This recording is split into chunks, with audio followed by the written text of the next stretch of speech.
Avanzar, amados, en nuestro estudio y vamos a ver el último, de hecho, de la serie de Cristología. Recuerden, amados, que hemos estado estudiando este estudio de Lo que creemos los cristianos, un libro de Gerald Niehaus, un autor presbiteriano, europeo, nacionalizado mexicano, que pues ya partió con el Señor hace más o menos unos 3 o 4 años, si mal no recuerdo, y que nos dejó como herencia este libro precioso, muy sencillo de comprender, muy fácil de entender, en donde abarca muchísimas doctrinas a lo largo pues de más o menos unas 9 secciones, si mal no recuerdo, entre las cuales se subdividen en secciones más pequeñas. Y la obra de la Cristología, o mejor dicho, el estudio de la Cristología, como ya lo hemos referido, habla acerca de la persona y la obra de nuestro Señor Jesucristo. Hoy es nuestro último estudio. Se dieron cuenta que quizá no profundizamos a gran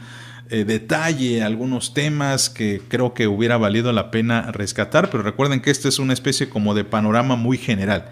Vamos a ir a una lectura bíblica y con esto se nos va a con esto vamos a introducirnos ya, como decíamos en la última sesión. Filipenses 2, capítulo 2, versículos 1 al 11, un himno que está pues presente en el corazón de todos los creyentes, un himno muy bello, muy hermoso. Vamos a leerlo, amados míos. Por lo tanto, si hay alguna consolación en Cristo, si algún consuelo de amor, si alguna comunión del Espíritu, si algún afecto entrañable, si alguna misericordia, completad mi gozo sintiendo lo mismo, teniendo el mismo amor, unánimes, sintiendo una misma cosa. Nada hagáis por contienda o por vanagloria, antes bien con humildad, estimando cada uno a los demás como superiores a él mismo, no mirando cada uno por lo suyo propio, sino cada cual también por el de los otros. Haya pues en vosotros este sentir que hubo en Cristo Jesús, el cual siendo en forma de Dios, no estimó el ser igual a Dios como cosa a que aferrarse, sino que se despojó a sí mismo tomando forma de siervo, hecho semejante a los hombres, y estando en la condición de hombre se humilló a sí mismo, haciéndose obediente hasta la muerte y muerte de cruz.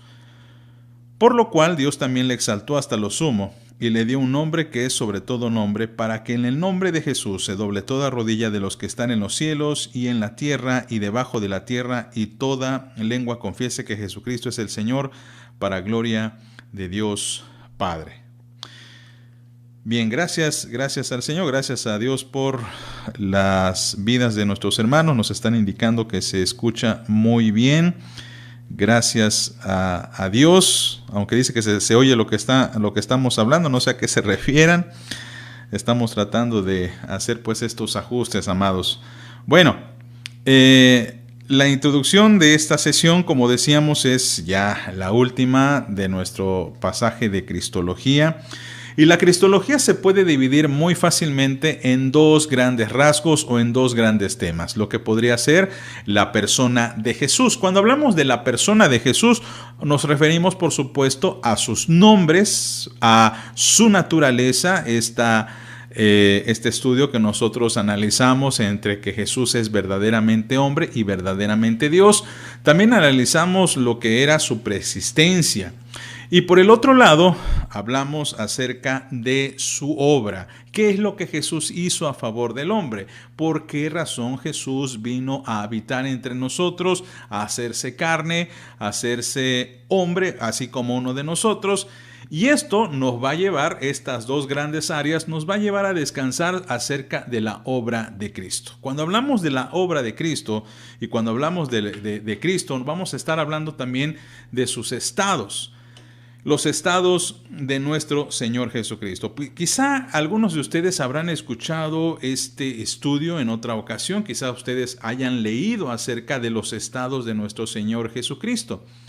Me gustaría que quizá algunos de ustedes pudieran pues comentar entre su familia cuáles son estos dos estados, y le voy a dar una pista. Son dos estados de Cristo. ¿Cuáles son? Les doy un breve minuto, un breve instante para que usted pueda meditarlo en su corazón. A lo mejor quiera responderlo aquí en la caja de nuestros comentarios. Me dicen, hermanos, también que el internet últimamente ha estado fallando mucho. A algunos de ustedes les está fallando. Bueno, tengan paciencia, amados. Esperamos que esto no sea consecuencia de una mala conexión, a lo mejor allí en sus domicilios.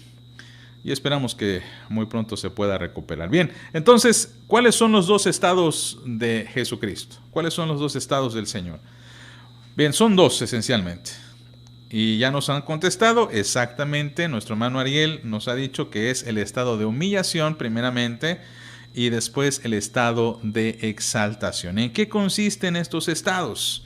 ¿En qué consisten? Bien, es lo que vamos a analizar a continuación en los próximos minutos y vamos a ir vamos a ir al trono de nuestro Dios pidiéndole que nos ayude a entender este gran misterio. Vamos a orar. Padre, en el nombre de Jesucristo, te pedimos humildemente que nos ayudes en este estudio porque queremos comprender y conocer la persona de nuestro Señor, pero también comprender su obra, comprender lo que ha hecho en nuestro favor, para que podamos adorarle, alabarle, podamos también nosotros predicar a otros de Cristo, pues lo pedimos en el nombre de nuestro Señor Jesucristo. Amén. El estado, entonces, mis amados, o los estados de Jesús son el estado de humillación y el estado de exaltación. Es muy sencillo de entender estos dos temas, no es algo que nos requiera demasiado análisis, porque tiene que ver directamente con la vida de Jesús, tiene que ver con la vida a partir de su encarnación. Y su encarnación es, pues de hecho, la inauguración de uno de sus estados, que es el de la humillación. Pero antes de entrar a lo que es el estado de humillación, tenemos que analizar un poquito qué significa esto de estado. ¿Qué significa esto? Bien, un estado es la posición o el estatus que uno guarda en la vida, o más propiamente dicho, en la persona de Jesús. Debido a que Jesús pasa por la encarnación, la muerte, la resurrección y la glorificación, se analiza en Cristo diferentes estados de su persona. Es esta discusión que les había comentado provocó muchísimas controversias a principios de la era cristiana cuando no sabían muy bien cómo concebir a este Señor, este Jesús que era Dios pero al mismo tiempo era hombre, y cómo esto se relacionaba de alguna manera. ¿Cómo podíamos concebir que en una sola persona pudiese coexistir tanto una personalidad divina como una humana? Era, por supuesto, era fruto, era algo que producía muchísimas discusiones, muchas propuestas teológicas, algunas rayaron en la herejía, como hemos mencionado algunas de estas, y otras pues se establecieron como doctrinas para la cristiandad. Y una de las doctrinas que enseñaron estas discusiones fue precisamente que el Jesús que vino a nacer y que se vino a encarnar desarrolló o fue desarrollado a través de diferentes estados, porque no podemos hablar del mismo Jesús de alguna manera que el Jesús, digamos, encarnado, aquel que sufrió, y compararlo con ese Jesús resucitado. No es que estemos hablando de dos Jesús distintos. Estamos hablando del mismo Jesús, pero de alguna manera de diferente forma o en diferente estado o diferente estatus. Y el estado de humillación es el primero. El primero porque se define con la encarnación de Jesucristo. Este verbo preexistente se encarnó. Ese simple hecho, que para nosotros es sencillo, es simple, constituye una gran humillación para Dios. Tenemos que recordar, amados míos, que Jesús es Dios. Fue Dios desde un principio cuando estaba cara a cara con el Padre, como lo dice Juan capítulo 1, versículo 1. Jesús era el Verbo, Jesús estaba con Dios y Jesús era Dios. El Verbo estaba con Dios y el Verbo era Dios. Y ese verbo se encarna. Ese verbo se hace hombre. Esto en sí mismo, amados, es una humillación para Dios. Entonces, dentro de la humillación se conocen dos, divisiones para poder entender esto. El primero es la kénosis. ¿Qué es la kénosis? La kénosis consiste en haber puesto Jesús a un lado la divina majestad, la majestad del soberano, gobernante del universo, y tomó, la naturaleza humana en forma de siervo. Esto es muy interesante, amados, porque Jesús no solamente fue humano, sino que fue, un ser humano en un nivel hasta inferior dentro de un estrato social, si queremos decirlo. Mucho se analiza esto, por ejemplo, cuando vemos la Navidad, que Jesús, aún siendo Dios, siendo el Rey del universo, no escogió un palacio donde nacer. Esto es muy interesante. Jesús, siendo el Rey del universo, siendo el Dios de todo, el Creador de todo, no escogió nacer entre una posición acaudalada. Al contrario, Jesús no solamente vino a nacer entre los hombres, sino, si se quiere decir así, entre lo más miserable de la humanidad, entre lo más pobre, entre lo más avergonzado, como dijese el apóstol Pablo en una de sus epístolas, lo más necio, lo más vergonzoso fue lo que Jesús escogió para nacer. Y recordemos, amados, como habíamos dicho en algún estudio anterior, que cuando Jesús elige nacer, es una acción que se le atribuye a él mismo. Él lo decide. Él decide nacer en un momento en la historia y decide hacerse carne, decide hacerse hombre. Pero no contento con eso, deja a un lado su majestad y se viene a humanizar. La esencia de la segunda persona de la Trinidad es exactamente como era antes. Es decir, Jesús no deja de ser Dios, pero de alguna manera, tal y como lo dice la confesión, el catecismo de Heidegger lo llega a decir en algún momento, que ¿qué significa el que Jesús se encarna? Viene el que Jesús por un momento deja a un lado su majestad divina, porque esa majestad divina le hacía a él reclamar la gloria y la adoración a su persona. Cuando Jesús se encarna, él deja esos atributos, deja ese reclamo de ser adorado, y por supuesto, hay quienes lo adoran aún así. Pero Jesús es distinto en este momento. Las circunstancias y su modo de existencia son, como dice nuestro estudio, como dice el doctor Yeran Najas, son diferentes. Porque Jesús, siendo hombre, no se percibe, no se ve como Dios. Por eso es que la gente le conocía y lo concebía como un hombre común y corriente. Por supuesto que esto, se va a ir desarrollando a lo largo de su vida, conforme fue avanzando en su humanidad. Ya hemos escuchado cómo Jesús fue hombre a tal grado de que, perfectamente hombre, de que, por ejemplo, él sufrió hambre, él tuvo sed, él se cansó, él sangró, él sufrió. Su muerte y su sepultura van a ser de alguna manera la corona de su humanidad. Van a ser la demostración, si se quiere, total, completa de su humanidad. Pero también son aspectos vivos de su humillación. En esto conocemos después la otra parte de su humillación, que es, si la primera es la kénosis, la segunda es la tapeionosis, perdón, tapeionosis, así es que el acento de repente nos distrae.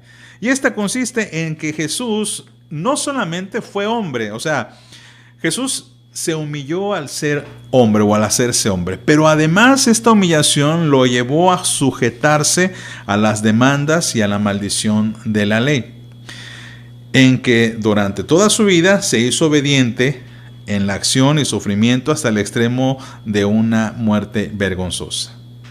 Pongamos esto echando a volar la imaginación, amados. Jesús bien pudo haberse hecho hombre, pero Él quizá en algún momento pudo haber decidido, ¿sabes qué? Voy a ser hombre, pero no voy a ser cualquier hombre. Voy a ser un rey, un dictador, voy a ser una persona que gobierna.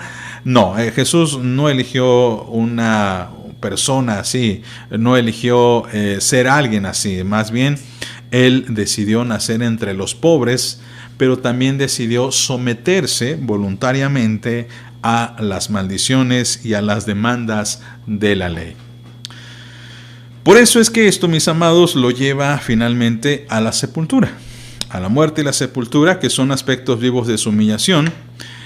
Y bueno, y esto es también humillante, amados, porque recordemos que la muerte, de hecho, es el resultado natural del pecado.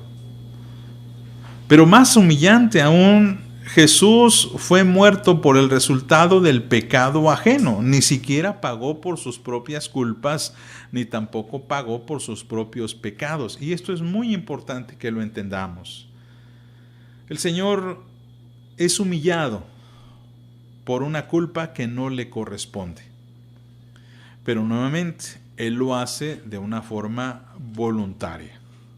Así pues, tenemos estas dos niveles o estos dos contenidos de la humillación, la kenosis y la tepeionosis, que consiste esencialmente en una humillación total de nuestro Señor Jesucristo. Y esto, mis amados, pues es lo que se rescata en las confesiones que nosotros decimos, que nosotros refrendamos cuando decimos que creemos en Jesús. Por eso es que si usted, por ejemplo, recuerda el credo de los apóstoles, que yo sé que muchos de ustedes lo han leído, muchos de ustedes lo han estudiado, algunos de ustedes lo recuerdan porque lo recitamos a veces cada vez que celebramos la Santa Cena. La sección donde hablamos de Cristo es muy importante. No sé si usted se ha detenido por algún momento a cuestionarse del por qué es que nosotros creemos en este Cristo que, como dice la confesión de fe, se hizo hombre, padeció bajo el poder de Poncio Pilato, fue crucificado, muerto y sepultado. Dice el credo de los apóstoles en su segunda sección: creo en Jesucristo, su único Hijo y Señor nuestro, que fue concebido del Espíritu Santo, nació de la Virgen María, padeció bajo el poder de Poncio Pilato, fue crucificado, muerto y sepultado, y descendió a los infiernos. Esta última expresión, mucha gente llega a confundirse cómo es que Jesús pudo haber bajado al infierno, y hay muchísimas interpretaciones al respecto, interpretaciones que, bueno, no nos alcanzaría el tiempo para verlas todas, pero lo que los antiguos cristianos creían cuando introdujeron esta palabra o esta oración es que Jesús sufrió literalmente el sufrimiento que debía merecer el ser humano. Recordemos, amados, que de hecho todos nosotros, por haber pecado, según Romanos capítulo 3, estaríamos destituidos de la gloria de Dios. ¿Y qué significa eso de destituidos? No solamente que no tenemos acceso a la gloria de Dios, no solamente que no tenemos acceso al paraíso, sino que al contrario también merecemos precisamente un castigo eterno. Merecemos ese castigo de estar sin Dios totalmente, y ustedes saben, por eso se hace la referencia de que esto lo merecemos en el infierno. Cuando Jesús se le dice que Él descendió a los infiernos, se quiere señalar y se quiere puntualizar que Jesús verdaderamente fue humillado. Humillado en todo, en su encarnación, en su vida diaria, en sus sufrimientos, en su muerte, en su crucifixión, incluso hasta en su sepulcro, porque saben que Jesús murió y ¿dónde fue sepultado? En una tumba prestada. Toda la vida de nuestro Señor Jesucristo está caracterizada por la humillación. Y esta humillación, ¿para qué la hizo? Bien, la hizo para nuestro rescate. Esto es extraordinario que nosotros resaltemos y recordemos. Esto es el estado de humillación. un estado que debemos recordar todos los cristianos. ¿Cómo deberíamos vivir nosotros sabiendo que Jesús sufrió todo esto? ¿Cómo deberíamos responder nosotros ante este gran gesto de amor? Porque, hermanos, es posible que alguno de nosotros sufra humillación por alguien, pero lo hagamos, digamos, porque lo amamos, porque quizá esa persona es nuestra responsabilidad. Es decir, sufrimos humillación a lo mejor por los hijos, por el cónyuge, a lo mejor por los padres. Pero ¿usted sufriría una humillación por otras personas que además son desagradecidas? Bien, esa es la esencia de la humillación de Jesús, que también no solamente sufrió por el pecador, sino que aún el pecador mismo decide rechazar a Jesucristo. Y esto, hermanos, pues por supuesto nos lleva a los que hemos creído en Jesús a valorar su sufrimiento y a predicar de este sufrimiento. Ahora, esto nos lleva al segundo estado de nuestro Señor Jesucristo, que es el estado de exaltación. Y aquí cambiamos totalmente las cosas. Cuando hablamos del estado de exaltación, queremos hacer esta diferencia entre el Jesús que vivió, que se encarnó, que vivió, que se desarrolló como ser humano, que sufrió por el pecado del hombre y que murió y que fue sepultado. Y queremos diferenciarlo de este Jesús que resucita y que tiene un cuerpo nuevo y que tiene un nuevo estatus, por eso llamamos que es el segundo estado, y que tiene ahora una autoridad plena, restituida y una majestad que en esta ocasión exige adoración y sometimiento. Y el estado de exaltación es el resultado judicial del estado de humillación. Jesús, por haber cumplido las demandas de la ley y por haber pagado el castigo del pecado y mereciendo la vida eterna, cumple una obra pública de redención por nosotros. Por lo tanto, su exaltación también es pública. Y cada etapa fue una declaración de Dios de que Cristo había cumplido las demandas de la ley y que estaba capacitado para obtener su recompensa. De allí, mis amados, es que si regresamos un momento a Filipenses, y les ruego que por favor regresen a Filipenses capítulo 2, versículo 1 al 11, vamos a darnos cuenta que Jesucristo, en primer lugar, dice el texto, versículo 6, no estimó ser igual a Dios como cosa a que aferrarse, sino que se despojó a sí mismo, y sigue la narración de este himno. Y después notemos lo que dice el versículo 9, por lo cual quiere decir, por lo tanto, o en consecuencia, o derivado de la humillación de Jesús, dice el texto bíblico, Dios también le exaltó hasta lo sumo y le dio un nombre que es sobre todo nombre, para que en el nombre de Jesús se doble toda rodilla de los que están en los cielos y en la tierra y debajo de la tierra, y toda lengua confiese que Jesucristo es el Señor, para gloria de Dios Padre.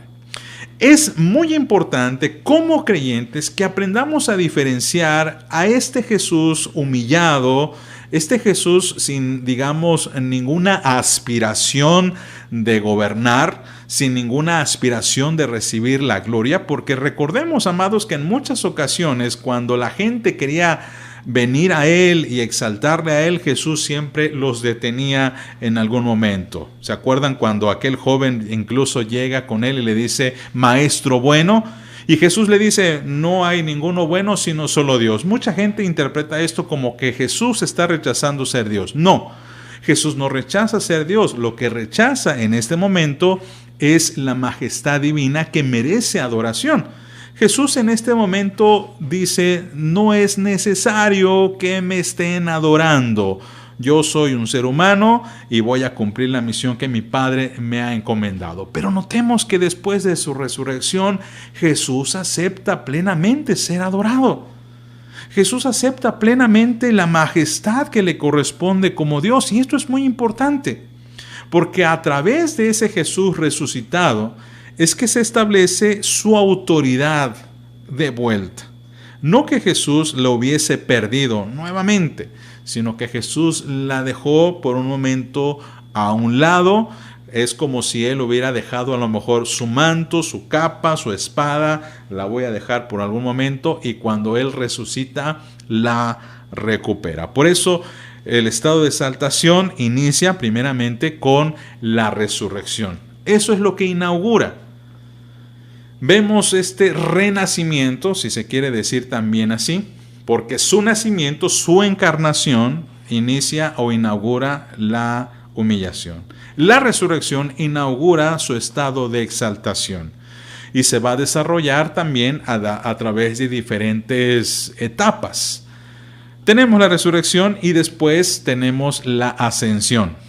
De la ascensión vamos a este estado en el que el Señor se encuentra actualmente, estar sentado a la derecha del Padre. Y finalmente, este estado de exaltación se va a culminar o se va a, digamos, a plasmar también cuando Jesús regrese por segunda vez.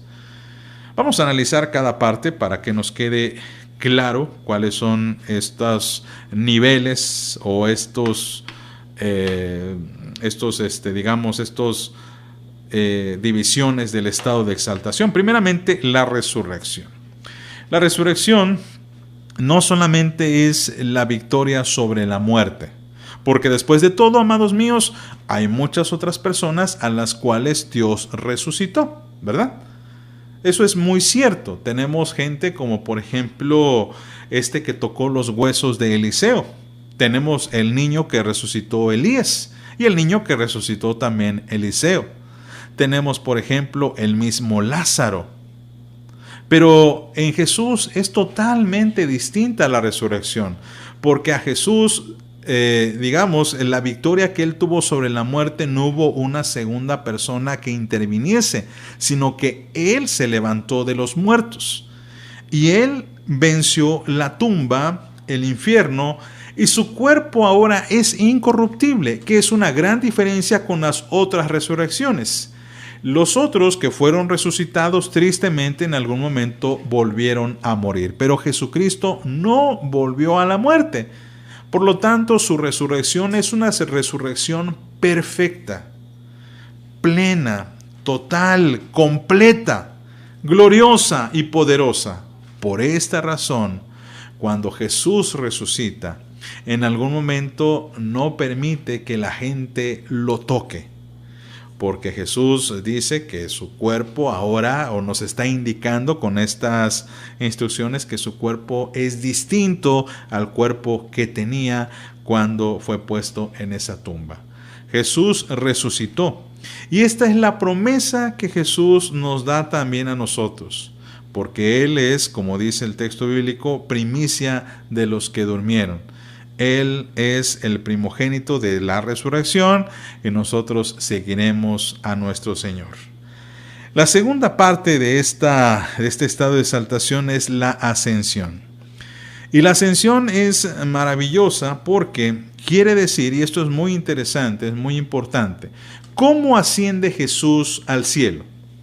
Si ustedes se acuerdan, en el libro de los Hechos, capítulo 1, hay un indicativo que los ángeles le dan a los apóstoles cuando les dicen, este mismo Jesús que fue ascendido, así le verán. ¿Qué quiere decir esto? Bien, ¿quién puede entrar al cielo, mis amados? Nosotros decimos que solamente aquellos que han muerto en el Señor. Pero la ascensión fue una ascensión física, muy importante. Y esto nos da a entender, mis amados, que el cielo es un lugar de alguna forma física. Vamos a decir estas palabras así y con mucho cuidado. Es un lugar donde el ser humano, donde la carne puede estar. Obviamente una carne glorificada como la que Jesús tenía. Una carne totalmente distinta, redimida, como la que Jesús tenía, no una carne como la de nosotros, que está contaminada con el pecado, que está contaminada con la maldad. Jesús física y literalmente asciende al cielo de esta manera, y la ascensión quiere decir que la naturaleza humana fue recibida en el cielo. Él es el primero que va o que está con Dios, y que es un ser humano. Y esto es muy importante también, porque Jesús asciende como ser humano. De alguna manera no podemos entender esto, y esto da para muchísimo análisis, porque uno es el Jesús que es el Jesús preencarnado o preexistente, o el Verbo divino. ¿Qué figura tenía Jesús antes de encarnarse? Él era un espíritu. Pero cuando Jesús asciende, ahora lo hace de una forma física. Y esto tiene que ver también con la tercera parte de la exaltación, el estar sentado a la diestra de Dios. Por supuesto, hay quienes dicen que esto es una especie como de metáfora. ¿Cómo puede estar alguna persona sentada a la diestra de Dios? ¿Quiere decir que Dios también está sentado? Hay mucha gente que empieza a tener estos análisis. Quiere decir que Dios está literalmente en un trono sentado con su corte celestial. Incluso hay personas que han representado esto a través de pinturas muy famosas, a través de cuadros religiosos en donde se ve a Dios sentado entre las nubes y se ve a Jesús o a una figura, una persona y una imagen de Jesús que representa a Jesús, y lo vemos ahí. ¿Significa eso literalmente? Es muy difícil determinarlo, porque hay quienes dicen nuevamente que esto es un simple antropomorfismo, pero que tiene un gran simbolismo. Y lo que quiere decir realmente el estar sentado a la diestra de Dios es que es una señal de honor.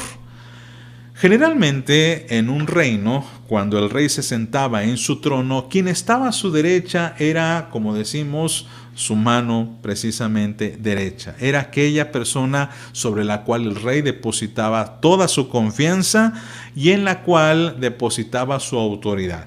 Entonces, cuando una persona se presentaba como la mano derecha del rey, o como aquella persona que estaba a la mano derecha del rey, significaba que esta persona tenía toda la majestad, toda la autoridad que le correspondía, o era como si le correspondiese al rey. Y esto es lo que significa precisamente nuestro Señor Jesucristo. El que Jesús esté sentado a la diestra del Padre significa que Jesús ejecuta toda la autoridad de Dios, toda la autoridad del Padre. Jesús se ubica en este estado, en este estatus de la derecha del Padre, como un símbolo de legitimidad, de realeza, pero también significa que es la persona que está más cercana a Dios. La persona que estaba más cercana al rey no solamente era una especie como de juez o autoridad, sino era también su más leal consejero. Era la persona que de alguna manera podía apaciguar la ira del rey. Era la persona en la cual podía decirle al rey algo como para interceder por los súbditos. Y es exactamente lo que Jesús hace. Porque Jesús, se acordarán la semana pasada que estuvimos hablando acerca de los oficios de Cristo, Jesús desempeña todavía hasta estos momentos el oficio del sacerdote celestial. Porque Jesús sigue intercediendo por todos nosotros, sigue intercediendo por su pueblo. Y Él se encuentra a la diestra del Padre, hablando con el Padre cara a cara, así como lo hacía en un principio, y esta vez lo hace para interceder por su pueblo. Y finalmente, pues vamos al estado que todos anhelamos y esperamos, la segunda venida de Cristo. Si la primera venida estuvo llena de humillación, porque hay que decirlo, Jesús viene y se encarna, pero nace entre gente pobre, nace en un pesebre, un estado bastante humillante, como un bebé indefenso, como un bebé que incluso tiene que huir a otro país porque Herodes busca matarlo. En esta ocasión Jesús no viene como un niño indefenso, sino viene como un rey todopoderoso y viene para juzgar al mundo y perfeccionar la salvación de su pueblo. Jesús no viene a negociar en esta ocasión, no viene a predicar el evangelio tampoco. Para eso Él vino y era necesario que lo hiciera en un estado de humillación. Jesús no viene o no vino a conquistar, que a veces hay esta, no sé, malestar o malentendido cuando hablamos de conquistar. Vamos a conquistar a las naciones. Jesús no vino a conquistar al mundo. Jesús vino a hablar del evangelio del reino. Vino a hablar del arrepentimiento. Y nosotros tenemos que predicar el arrepentimiento, no que vamos a conquistarse. Suena muy bonito, muy bello, como para animar a la gente a evangelizar. Vamos a conquistar a Jalapa, vamos a conquistar a México para Cristo. Amén. Gloria a Dios que pudiera ser así. Pero notemos que la predicación del Señor, aun cuando fue con autoridad, no fue con una actitud de majestad, de ordenar así como todos los pueblos se van a someter a mí a partir de este momento. No, Él vino a hablar de amor, pero vino también para ofrecer este camino de redención. Quien lo quiera tomar, lo toma, y quien no lo quiera tomar, no lo toma. Con la segunda venida no va a haber alternativa.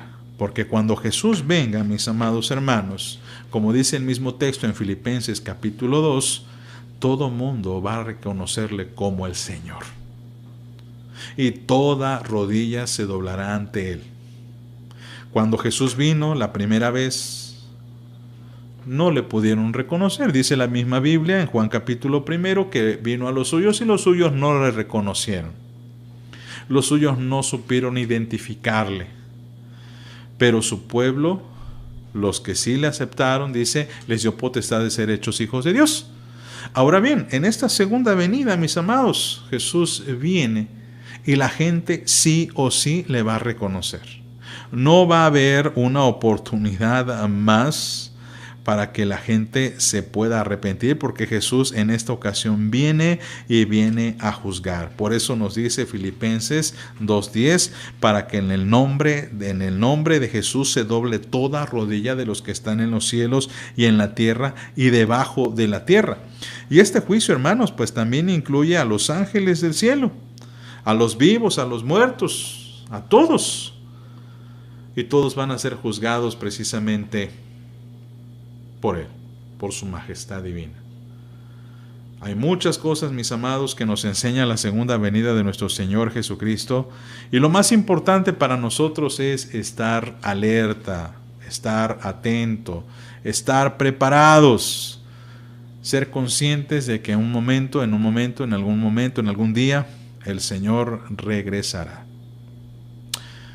Eso así, mis amados, como pues estamos terminando este estudio de Cristo.